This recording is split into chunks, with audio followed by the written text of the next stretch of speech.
15 kilometre தொடர்ந்து சிலம்பம் சுற்றியவாறு ஓடிய 7 வயது சிறுவன் உலக சாதனை புத்தகத்தில் இடம் பிடித்துள்ளார். கோவை மாவட்டம் குறும்பபாளையம் பகுதியைச் சேர்ந்த தமிழ்ச்செல்வன் பிரியா தம்பதியரின் 7 வயது மகன் மித்ரன் தமிழக பாரம்பரிய கலைகளான சிலம்பம், வேல்கம்பு, வாழ்வீச்சு போன்ற கலைகளை சிறு வயது முதலே ஆர்வமாக கற்று வருகிறார். இந்நிலையில் சிலம்பம் சுழற்றுவதில் பிரத்யேக பயிற்சி பெற்று வந்தார்.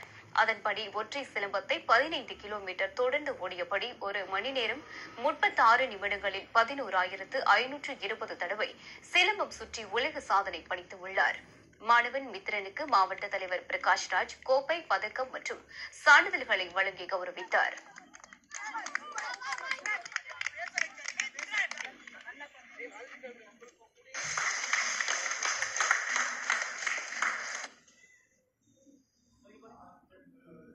இப்ப நான் 3 வருஷமா சினிமா கத்துட்டு இருக்கிறேன். இப்ப நான் ஒரு வேர்ல்ட் ரெக்கார்ட் வரணும்னு ஆசை இருந்துச்சு. ஆனா நான் 3 புக்ல வேர்ல்ட் ரெக்கார்ட் பண்ணி ரொம்ப ஹாப்பியா இருந்துச்சு.